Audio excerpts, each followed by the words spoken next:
Good morning students, myself Manoj Chautiya.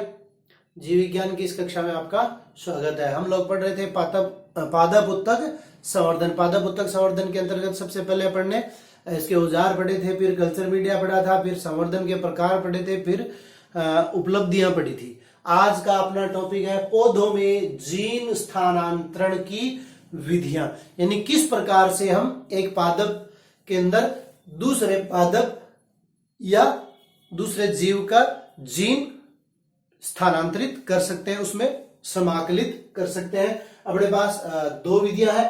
पहली है वाहक निर्देशित जीन स्थानांतरण या अप्रत्यक्ष जीन स्थानांतरण, दूसरी है प्रत्यक्ष जीन स्थानांतरण डायरेक्ट, यानी जब किसी मध्यस्थ का उपयोग करते हैं तब उसको अपन क्या कहते हैं, वाहक निर्देशित जीन स्थानांतरण।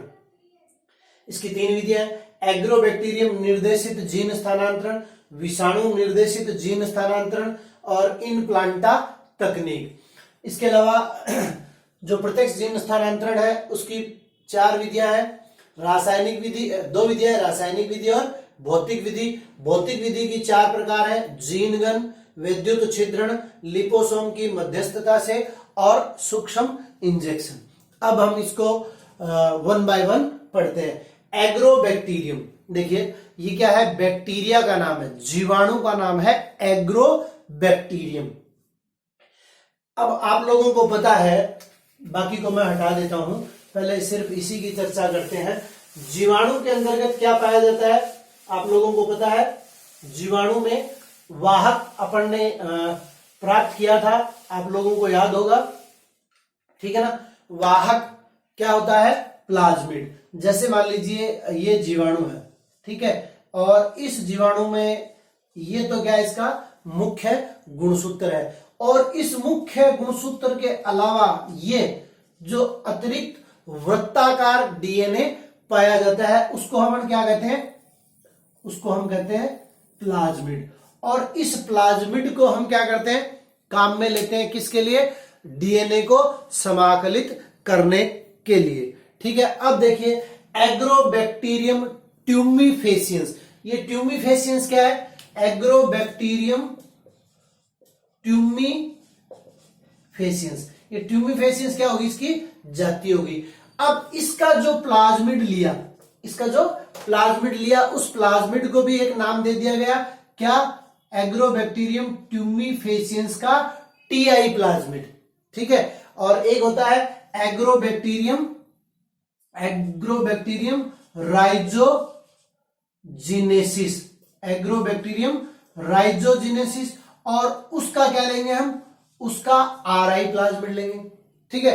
तो यहां दोनों में अंतर क्या है, एग्रोबैक्टीरियम ट्यूमिफेसियंस का टीआई प्लाज्मिड, एग्रोबैक्टीरियम ट्यूमिफेसियंस का, इसको एक प्लाज्मिड को पर्टिकुलर नाम दे दिया, क्या नाम दे दिया, टीआई प्लाज्मिड। ये क्या करता है, ये द्विबीजपत्री डाइकोटिलिडोन द्विबीजपत्री पादपों में जीन स्थानांतरण के लिए काम में आता है। और एग्रोबैक्टीरियम राइजोजिनेसिस का आरआई प्लाज्मिड क्या करता है, एक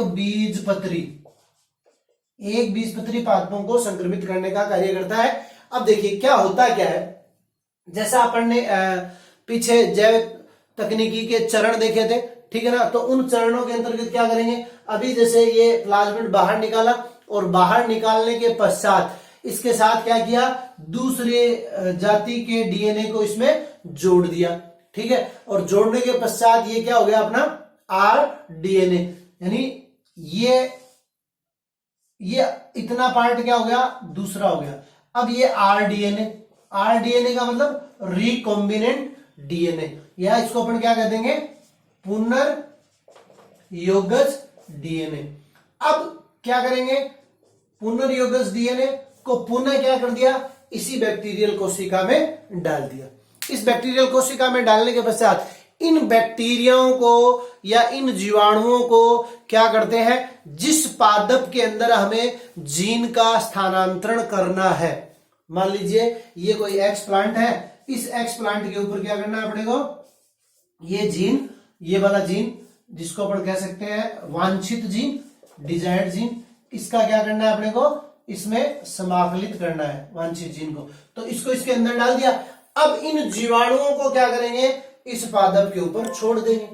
अब ये जीवाणु क्या करेंगे, इस पादप को संक्रमित करेंगे, अर्थात इसके अंदर प्रवेश करेंगे। इसके अंदर प्रवेश करेंगे तो साथ साथ में क्या चला गया, ये जीन भी इसके अंदर चला गया।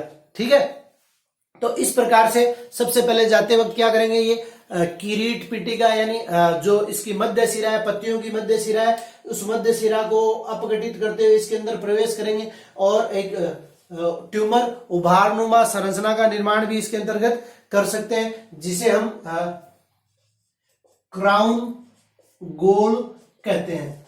ठीक है, उभारनुमा संरचना संक्रमण के दौरान उभारनुमा संरचना का निर्माण होता है, जिसे क्राउन गोल किरीट पिटिका भी कह सकते हैं। तो इस प्रकार से ये एग्रोबैक्टीरियम जो है वो क्या कर रहे हैं, इंजीनियरिंग का काम कर रहे हैं। तो आप लोगों को मैं बता दूं, यहां 1 नंबर का प्रश्न बनता है कि प्राकृतिक जैव अभियंता, प्राकृतिक जैव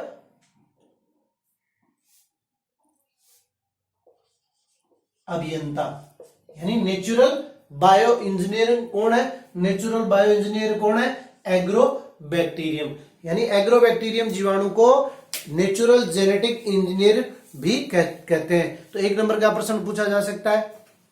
ठीक है, प्राकृतिक जैव अभियंता किसे कहते हैं, एग्रोबैक्टीरियम ट्यूमिफेसियंस को क्या कहते हैं, प्राकृतिक जैव अभियंता कहते हैं। तो ये अपने को ध्यान में रखना है। अब हमें कैसे पता चलेगा कि ये जीन जो है, पर्टिकुलर जीन इसमें ट्रांसफर हो गया है, तो इसके लिए आपको याद रखना है कि एग्रोबैक्टीरियम ट्यूमिफेसियंस के विभिन्न विविधों द्वारा ऑक्टोपिन व नोपालिन, क्या ऑक्टोपिन व नोपालिन, ऑक्टोपिन व नोपालिन और राइजोजिनस के द्वारा एग्रोपिन व मेनोपिन, एग्रोपिन व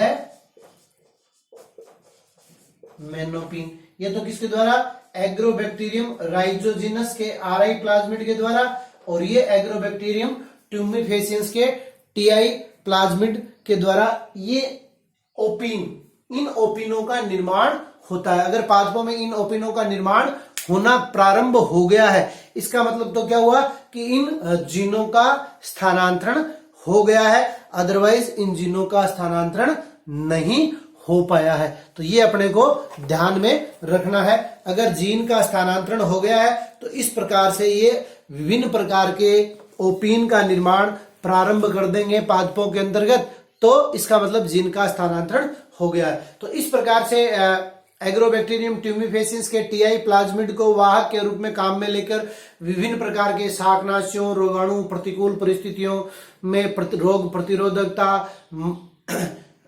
किसी भी सजीव के मान में वृद्धि, जैसे गोल्डन राइस चावल है, उस चावल के अंतर्गत दूसरे पादप का जीन स्थानांतरण करके विभिन्न प्रकार के किस्मों का विकास किया गया, जिसे गोल्डन राइस कहते हैं, जिसमें विटामिन भी प्राप्त होता है। नाइट्रोजन यौगीकरण में सुधार किया जाता है। एग्रोबैक्टीरियम जीवाणु द्वारा ये सारा काम होता है किसमें, द्विबीजपत्री पादपों में। दूसरी अपनी विधि थी, क्या थी, विषाणु निर्देशित जीन स्थानांतरण। दूसरी अपनी तकनीक थी विषाणु निर्देशित। अभी तक तो अपने जीवाणु निर्देशित पढ़ा। जीवाणु निर्देशित के अंतर्गत एग्रोबैक्टीरियम ट्यूमिफेसियंस का टीआई प्लाज्मिड, एग्रोबैक्टीरियम राइजोजेनेसिस का आरआई प्लाज्मिड। उसके बाद में विषाणु निर्देशित जीन स्थानांतरण, जिस प्रकार से बैक्टीरिया किसी पादप के ऊपर आक्रमण करते हैं, उसी प्रकार से वायरस भी क्या करते हैं, विभिन्न प्रकार के पादपों के ऊपर आक्रमण करते हैं, जिनमें से कोलिमो वायरस और जेमिनी वायरस 2 प्रमुख प्रकार के समूह है। तो इन वायरस के अंतर्गत अपन क्या करेंगे, वायरस का डीएनए लेके और उसके साथ वांछित जीन को जोड़कर, जैसे वाहक के रूप में अपन बैक्टीरियोफेज भी अपन ने लिया था, आप लोगों को याद होगा, एक जीवाणु भोजी, ठीक है। तो उसी प्रकार विषाणु के डीएनए में वांछित जीन का समाकलन करके और इन विषाणुओं को पादपों के ऊपर आक्रमण करवा देते हैं। तो कोलिमो और जेमिनो के अलावा रिट्रोवायरस, लेंटिवायरस, एडिनोवायरस भी आनुवांशिक अभियांत्रिकी के क्षेत्र में जीन स्थानांतरण के लिए उपयोगी होते हैं। और लास्ट अप्रत्यक्ष जीन स्थानांतरण की विधि है इनप्लांटा तकनीक। इस तकनीक की खोज की थी फेल्जडमैन तथा मार्कसस ने। इसके अंतर्गत क्या करते हैं, देखिए साधारण सी तकनीक है।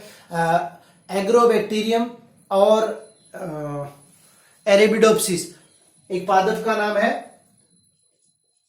अरेबिडोप्सिस, ठीक है। इन पादप के बीज, अरेबिडोप्सिस पादप के बीज, और क्या किया, एग्रोबैक्टीरियम, बैक्टीरियम, वही जो अपन ने अभी बात की थी, एग्रोबैक्टीरियम जीवाणु, इन दोनों को क्या कर दिया, साथ साथ छोड़ दिया। अब एग्रोबैक्टीरियम ने क्या किया, इनके बीजों को संक्रमित कर दिया। और जब इनके बीजों को उगाते हैं तो उगाने पर हमें आसानी से, जो अगर उसकी जेनेटिक संरचना में बदलाव दिखाई देता है, एक तो साधारण अरेबिडोप्सिस का पादप है और एक जो मॉडिफाइड हो गया जिसके अंतर्गत एग्रोबैक्टीरियम ने प्रवेश कर लिया, उन सीड को उगाते हैं, तो वो दोनों पादप अलग अलग दिखाई अपने को देंगे। तो बीजों के साथ एग्रोबैक्टीरियम को रखने पर, और वो बीजों को क्या करेंगे, जीवाणु संक्रमित करेंगे। और बीजों को संक्रमित करने के पश्चात जब उन बीजों को उगाया जाएगा तो उनमें अपने आप किसी बीज में होगा और किसी बीज में नहीं होगा।